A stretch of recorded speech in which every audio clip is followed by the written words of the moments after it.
आज हम लोग पढ़ेंगे bills of exchange. Bills of exchange ये टॉपिक है, ये क्या है इसके बारे में पहले हम लोग जान लें। इसमें एक एग्जाम्पल से हम समझा रहे हैं। एक पर्सन है ए और एक दूसरा पर्सन है कौन, बी। ठीक, ए ने सामान बेचा बी को। ए ने मान लिया 10,000 रुपये का उधार सामान बेचा, क्रेडिट सेल किया किसे, बी को। ठीक, ए जो है वो सामान बेच रहा है किसको, बी को। तो यहाँ पे पैसा इसको बी से लेना है, यानी ये क्रेडिटर हुआ किसका, बी का, और ये इसको पैसा पे करना है ए को, ये डेटर होगा, डेटर ऑफ ए। ठीक, ये तो चीज समझ में आ रही है। ए को इससे पैसा लेना है बी से, तो ये क्रेडिटर हुआ किसका, बी का, और इसे पैसा पे करना है किसको, ए को, तो ये डेटर हुआ किसका, ए का। ठीक, अब देखो ए जो है वो एक डॉक्यूमेंट प्रिपेयर करेगा, उस डॉक्यूमेंट पे लिखा होगा बी को इतना पैसा पे करना है, इस डेट पे करना है, इतने दिन के बाद करना है, इस इंटरेस्ट के साथ। ठीक, तो वो डॉक्यूमेंट बी को देगा और बी उस पर क्या करेगा, अपना साइन करेगा। ठीक, ये साइन कौन करेगा, बी। साइन करके एक्सेप्ट करेगा और वापस देगा किसको, ए को। यही डॉक्यूमेंट जो है वही क्या कहलाता है, बिल्स ऑफ एक्सचेंज। अब ध्यान देना, ये बिल्स ऑफ एक्सचेंज ए के लिए क्या होगा, बिल्स रिसीवेबल। ए के लिए क्या होगा, ये बी आर, शॉर्ट में बोलते हैं उसको बी आर, एक्चुअल में क्या है ये, बिल्स रिसीवेबल, यानी इस बिल से इसको क्या करना है, पैसा देना है, रिसीवेबल। और यही बिल इसके लिए क्या होगा, बिल्स पेएबल, यानी बी को पे करना है इस बिल के लिए और ए को पैसा मिलना है किसके लिए, इस बिल के लिए। ठीक, अब ध्यान देना, जब भी बिल प्रिपेयर हो जाएगा और एक्सेप्ट कर लेगा बी, तो उस कंडीशन में अब बी ए का एसेट नहीं होगा, यानी बी ए का डेटर नहीं होगा, क्योंकि उसने क्या दे दिया, ए को बिल। जैसे हम डेटर से कैश ले लें, तो अब डेटर हमारा डेटर नहीं होगा, वो हमको क्या दे दिया, कैश दे दिया। तो हमारे पास एसेट के रूप में अब क्या आ जाएगा, कैश। चेक से पेमेंट कर दें हम अगर, तो हमको चेक मिल जाएगा और वही चेक हमारे लिए क्या हो जाएगा, एसेट हो जाएगा। अब डेटर से कोई मतलब नहीं रहेगा, चेक से हमको पेमेंट लेना है। तो सेम कंडीशन बिल का भी है। अब देखो, इस बिल को ड्रा कौन कर रहा है, ए, इसलिए कहा जाता है इसको ड्रावर। ड्रावर कौन होगा बिल का, ए। ठीक, और ये बिल लिखा किसके ऊपर गया है, बी के ऊपर, तो बी कहलाएगा ड्राई। बिल का पेमेंट हमेशा कौन करेगा, ड्राई ही करेगा, और जो भी मैच्योरिटी पीरियड है, मैच्योरिटी पीरियड पे ये पेमेंट करेगा, और मैच्योरिटी पीरियड पे पैसा मिल जाएगा किसको, ए को, अगर ए बिल अपने पास रखता है तो। ठीक है, अब देखो, बिल जो है एक निगोशिएबल इंस्ट्रूमेंट होता है।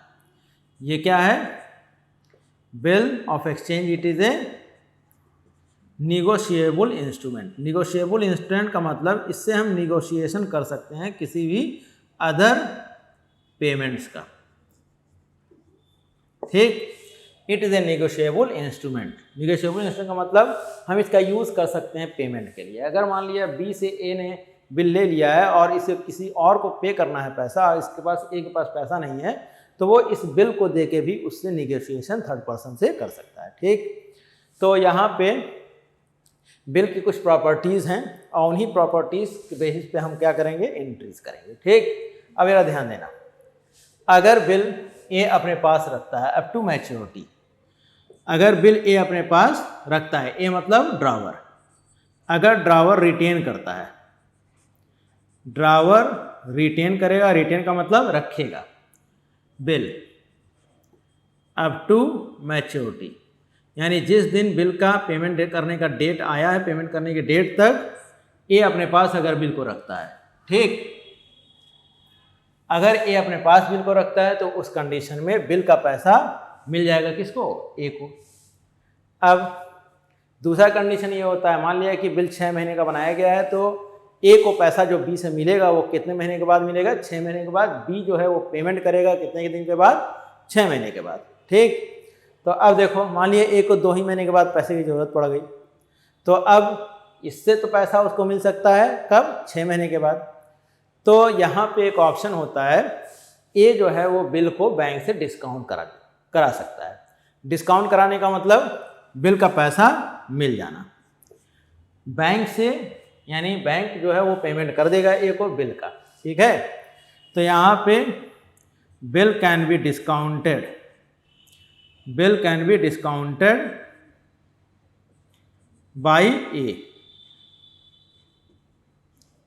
ए मतलब drawer, from bank before maturity, maturity से पहले वो बिल का पैसा बैंक से निकाल सकता है। ठीक, अब मैच्योरिटी से पहले अगर बिल का पैसा वो बैंक से लेगा तो यहाँ पे इसी को बोलते हैं discounting of bill before maturity. तो बैंक क्या करेगा, बिल का पेमेंट जो भी अमाउंट पे करना है वो पेमेंट करेगा ए को, लेकिन इस बिल में इंटरेस्ट, मान लिया बिल 6 महीने का लिखा गया है, बिल कितने महीने का लिखा गया है, 6 महीने का। इसका टाइम पीरियड कितना है, 6 महीने, यानी पेमेंट कितने दिन के बाद करना है बी को, 6 मंथ के बाद। ठीक, अब ए को जरूरत हो गई 2 महीने के बाद पैसे की, वो गया 2 महीने के बाद बैंक से इसको डिस्काउंट करा लिया। कितने महीने के बाद डिस्काउंट करा लिया इसको, 2 महीने के बाद। ठीक, 2 मंथ के बाद अगर ये डिस्काउंट करा लेता है तो अब मैच्योरिटी पीरियड में कितना महीना बचा हुआ है, बिल का मैच्योरिटी पीरियड 6 महीने था और ये बैंक से डिस्काउंट करा लिया कितने महीने के बाद, 2 महीने के बाद। तो बैंक जो है वो डिस्काउंट चार्ज काटता है। डिस्काउंट चार्ज होता क्या है, जैसे मान लिया बिल 6 महीने का है, उसमें इंटरेस्ट इंक्लूडेड है, बिल में कितने महीने का, 6 महीने का। ठीक, तो अब इस 6 महीने के इंटरेस्ट की जगह पर उसको बस मिलना चाहिए कितने महीने का इंटरेस्ट, 2 महीने का। अगर ये मैच्योरिटी तक अपने पास रखता तो पूरा अमाउंट जो बिल का था वो मिल जाता पूरे इंटरेस्ट के साथ, यानी कितने महीने का इंटरेस्ट मिलता है उसको, 6 महीने का। अब 2 महीने के बाद ही बैंक से डिस्काउंट करा ले रहा है तो उसको इंटरेस्ट कितने महीने का मिलना चाहिए, बस 2 महीने का। तो बैंक जो 4 महीने का एक्स्ट्रा इंटरेस्ट है, यानी from date of discounting double up to date of maturity, वही डिस्काउंट चार्ज बैंक क्या करता है, काट लेता है। आ रहा समझ में, उसी को बोलते हैं डिस्काउंट चार्ज। ठीक, आगे एंट्रीज हम लोग करेंगे तो उसको समझ लेंगे। और तीसरा प्रॉपर्टी ये है बिल का कि बिल को हम पेमेंट के लिए यूज़ कर सकते हैं, ये निगोशिएबल इंस्ट्रूमेंट है ही। मान लिया ए को किसी और को पे करना हो पैसा और उसके पास पैसा ना हो, तो ए क्या कर सकता है, जो बी से वो बिल पाया है वही किसको इंडोर्स कर सकता है, तीसरे पर्सन को। उसी को बोलते हैं endorsement of bill to third person, endorsement of bill to third person. इस कंडीशन में अगर बिल इंडोर्स किया जा रहा है थर्ड पर्सन को, तो अब मैच्योरिटी के समय बिल थर्ड पर्सन के पास होगा। अब पेमेंट बी करेगा मैच्योरिटी के समय, तो पेमेंट बी को ही करेगा, लेकिन पैसा किसको मिल जाएगा बिल का, उस थर्ड पर्सन को। ठीक, तो अब इसमें एंट्रीज क्या हैं वही हम लोग जानेंगे। अब ध्यान देना सब लोग, देखो एंट्रीज बहुत आसान है इसकी, जनरल एंट्रीज के रूल हमको पता ही हैं, वही रूल यहाँ भी अप्लाई होंगे। यहाँ पे 2 लोग हैं, एक पर्सन जो बिल ड्रॉ किया है वही सामान क्या करेगा, बेचेगा भी, यानी वही सेलर भी होगा, वही क्या होगा, बिल का ड्रॉवर भी होगा। और जो पर्सन सामान खरीद रहा है उसको पैसा पे करना है, जिसके ऊपर बिल लिखा गया है वो कौन पर्सन है, ड्राई। ठीक है, यहाँ पे ड्रॉवर ए था और ड्राई कौन था, बी। अब जरा ध्यान देना तुम लोग, अगर हम सामान बेचते हैं, अगर हम ए जो है वो सामान बेच रहे हैं, किसको बेच रहे हैं, बी को, यानी ड्रावर जो है वो सामान बेच रहा है किसको, ड्राई को। ठीक है, तो ए सामान जो बेच रहा है उसकी एंट्री क्या करेगा, ये जो भी ये सामान बेच रहा है, ठीक, वो जाएगा उसके पास से।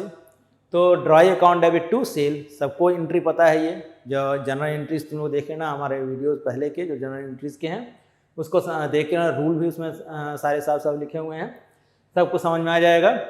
तो यहाँ पे ए जो है वो सामान बेच रहा है किसको, बी को, तो इसके पास से गुड्स जा रहे हैं, तो एंट्री क्या हो जाएगी, drawee account debit to sale. Drawee मतलब कौन पर्सन है यहाँ पे, बी, जिसको सामान बेचा जा रहा है। तो drawee account debit to sale, और इसके बुक में क्या एंट्री हो जाएगी, ये परचेज करेगा गुड्स को, तो एंट्री क्या हो जाएगी, परचेज, इसके पास सामान आएगा, परचेज अकाउंट डेबिट, और टू इसके पास से आएगा जो पर्सन बेचा है सामान, यानी कि ड्रावर, ड्रावर यहाँ पे कौन था, ए। ठीक, अब देखो ये जो है ड्रावर जो है वो बिल बनाया, बिल बनाने की कोई एंट्री नहीं होगी, वो बिल दिया, इसको एक्सेप्ट किया भी, एक्सेप्ट करने के बाद जब वो ए को दोबारा इस बिल को देगा, यानी कि वो एक तरह से पेमेंट कर रहा है। जैसे हम कैश ले लेते हैं अगर बी से, तो एंट्री हो जाती cash account debit to B. ठीक, अगर हम चेक ले लेते तो एंट्री हो जाती cheque account debit to B. अब क्या मिल रहा है बी से हमको, बिल्स, बिल्स को, यही बिल ए के लिए क्या है, बिल्स रिसीवेबल, तो यहाँ पे बिल्स रिसीवेबल को शॉर्ट में लिखा गया है बी आर, तो यहाँ पे बिल्स रिसीवेबल इसके पास आएगा, बिल आएगा बी आर डेबिट, और किसके पास से आएगा, ड्राई के पास से, तो B R debit to drawee. अब इसके बाद बी के बुक में क्या एंट्री होगी, ये पेमेंट कर रहा है बिल के थ्रू, किसको पेमेंट कर रहा है, ड्रावर को, तो इसके पास से बिल जाएगा, तो drawee account debit to BP, इसके लिए बिल क्या है, बिल्स पेबल। ये एंट्री समझ में आ गई। अब देखो पहला कंडीशन यही था, ड्रावर अगर बिल को मैच्योरिटी तक अपने पास रखता है, तो ड्रावर अगर बिल को मैच्योरिटी तक अपने पास रखता है तो बिल का अमाउंट ये ड्रावर ही रिसीव करेगा, तो इसको पैसा मिल जाएगा।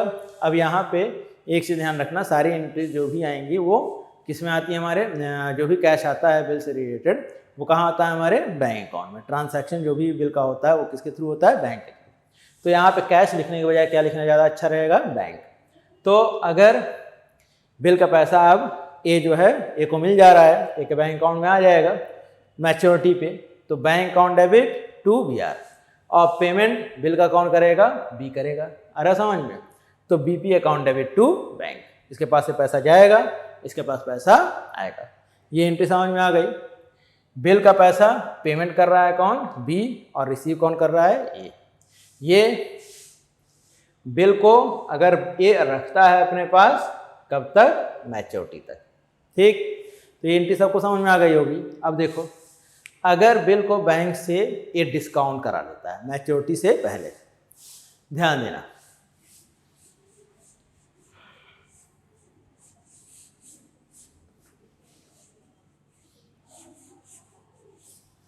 सेकेंड कंडीशन यही है कि यहाँ पे बिल अब ए अपने पास रख नहीं रहा है मैच्योरिटी तक, ये मैच्योरिटी से पहले ही बैंक से क्या कर रहा है, डिस्काउंट करा ले रहा है, तो बैंक पेमेंट करेगा। ठीक, when A discounted the bill from bank,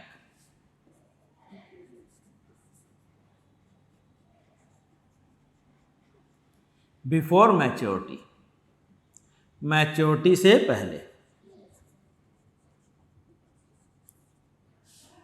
तो ए को पैसा मिल जाएगा, तो उसके अकाउंट में आ जाएगा, वो कैश मिल जाएगा उसको, या फिर बैंक अकाउंट डेबिट कर देंगे हम लोग, उसके बैंक में आ जाएगा। बैंक पेमेंट करेगा लेकिन डिस्काउंट चार्ज काटने के बाद। ये डिस्काउंट चार्ज क्या है अभी बताए भी थे हम, उसको अभी लिख भी देते हैं। पैसा तो इनको मिल जाएगा, पूरा पैसा नहीं मिलेगा, बैंक क्या काटेगा, डिस्काउंट चार्ज। ये ए के लिए क्या होगा, लॉस, लॉसेस को हमेशा डेबिट करते हैं। और बिल का पैसा मिला। अब ध्यान देना, ये डिस्काउंट चार्ज किसके बराबर होगा, equal to interest included in bill, included in bill for remaining period, for remaining period from date of discounting the bill, date of discounting the bill up to date of maturity, up to date of maturity। अगर ए bill का पैसा 2 महीने बाद bank से discount करा लिया drawer, और bill का मैच्योरिटी पीरियड कितने महीने का है, 6 महीने का, तो बैंक डिस्काउंट चार्ज कितने महीने के इंटरेस्ट के बराबर काट लेगा, 4 महीने के बराबर, 2 से 6, तो कितना महीना डिस्काउंट चार्ज बचा हुआ है, कितना महीने का इंटरेस्ट बचा हुआ है, 4 महीने का। तो बैंक वही 4 महीने का इंटरेस्ट डिस्काउंट चार्ज के रूप में काट लेता है, वो ए के लिए क्या होगा, एक्सपेंस।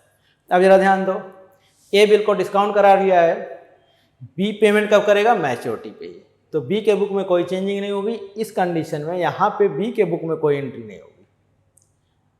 इसको पेमेंट कब करना है, मैच्योरिटी पे। तो मैच्योरिटी के समय ये पेमेंट करेगा, जो भी 6 महीने के बाद मैच्योरिटी पूरी होगी, और पेमेंट करेगा तो एंट्री वही हो जाएगी, बीपी डेबिट और to bank. Full amount bill का ये पेमेंट कर देगा at the time of maturity. तो ये कंडीशन हो गया। अब तीसरा पॉइंट क्या था, endorsement of bill to third person. अब जैसे मान लिया ए ने बिल, ये सेल परचेज हुआ है, इसके बाद ए जो है बिल रिसीव किया, किससे रिसीव किया है, बी से। अब यहाँ पे बैंक से डिस्काउंट करा लिया था, ये तो एंट्री समझ में आ गई। वीडियो पॉज करके तुम लोग एंट्री नोट करना चाहे तो नोट भी कर लेना। अब हम बताने जा रहे हैं आपको थर्ड कंडीशन। ठीक, इसमें क्या है, थर्ड वाले में ए जो है बिल को अपने पास रखेगा ही नहीं, वो क्या करेगा, उसको किसी और को पेमेंट करना था, और वो पेमेंट इस बिल के थ्रू उस थर्ड पर्सन को कर दिया। इसी को बोलते हैं इंडोर्समेंट ऑफ बिल। यानी वो बिल जो इसके पास है वो दे दे रहा है किसी थर्ड पर्सन को फॉर निगोशिएशन ऑफ पेमेंट। तो यहाँ पे थर्ड कंडीशन यही था, when bill is endorsed to third person, endorsed to any third person before maturity, maturity से पहले। तो मैच्योरिटी से पहले ये अगर बिल जो है वो किसी को ट्रांसफ़र कर देगा, तो जिस पर्सन को वो देगा उस पर्सन को डेबिट करेगा, उसको बोलते हैं इंडोर्सी। उसको क्या बोलते हैं हम लोग, इंडोर्सी। इंडोर्सी डेबिट, और टू क्या जाएगा इसके पास से, बिल। अब ये बिल दे रहा है इंडोर्सी को, तो बी से उसको कोई मतलब है नहीं, तो बी के बुक में इसकी कोई एंट्री नहीं होगी। ठीक, नो एनी एंट्री इंडोर्समेंट के समय। मैच्योरिटी पे बी क्या करेगा, पेमेंट करेगा। मैच्योरिटी पे बी का जो बी है ड्राई है, वो क्या करेगा, पेमेंट करेगा बिल का। तो बिल का पेमेंट करेगा तो एंट्री हो जाएगी बीपी डेबिट और टू बैंक। पेमेंट इसने कर दिया। अब बिल ए के पास तो है नहीं, तो इसको तो बिल का पैसा मैच्योरिटी पे मिलेगा नहीं, तो मैच्योरिटी के समय ए के बुक में कोई एंट्री नहीं होगी। अब बिल जिसके पास है, किसके पास बिल था, सी के पास, तो पैसा किसको मिल जाएगा, वो सी मतलब थर्ड पर्सन, किसके पास था, थर्ड पर्सन के पास, तो पैसा उसी थर्ड पर्सन को मिल जाएगा। अच्छा देखो, थर्ड पर्सन की बुक में क्या एंट्रीज होंगी अब इसकी,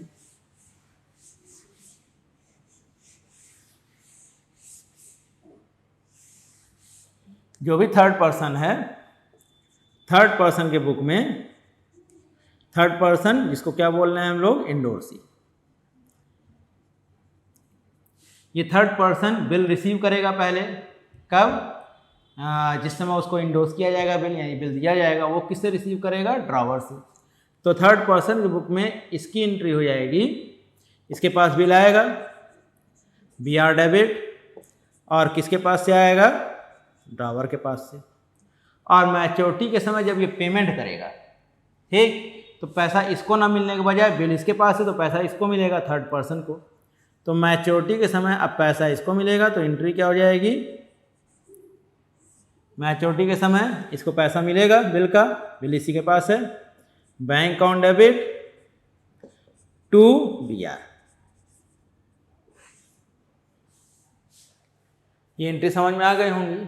अब बिल की एक और प्रॉपर्टी होती है, जैसे बहुत ह्यूज अमाउंट में ट्रांजैक्शंस अगर होते हैं किसी बिजनेस में, और रोज़ बहुत ज़्यादा अमाउंट में बिल का ट्रांजैक्शन होता है, बिल रिसीव किया जाता है, एक्सेप्ट किया जाता है, तो उस कंडीशन में हम एक अकाउंट ओपन कर देते हैं बैंक में, जिसको बोलते हैं बिल फॉर कलेक्शन। तो उसको बिल फॉर कलेक्शन अकाउंट बोलते हैं।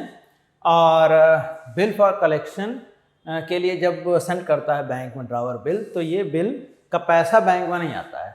बिल डिस्काउंट करा लेते हैं तो पैसा मिल जाता है ड्रावर को, लेकिन अगर बिल कलेक्शन के लिए सेंड किया गया है बैंक में तो ये बस बैंक कलेक्ट करता है अपने पास, और मैच्योरिटी के समय बिल का पैसा बैंक में कलेक्ट होके आ जाता है। ठीक, तो यहाँ पे एक इमेजिनरी अकाउंट हम अपने बुक्स में ओपन करते हैं, जिसको बोलते हैं बिल फॉर कलेक्शन अकाउंट। ठीक, अब देखो उस केस में एंट्री क्या होगी। बिल अगर सेंड किया गया बैंक में कलेक्शन के लिए ड्रावर द्वारा, तो bill for collection account debit to BR, ये एंट्री हो गई।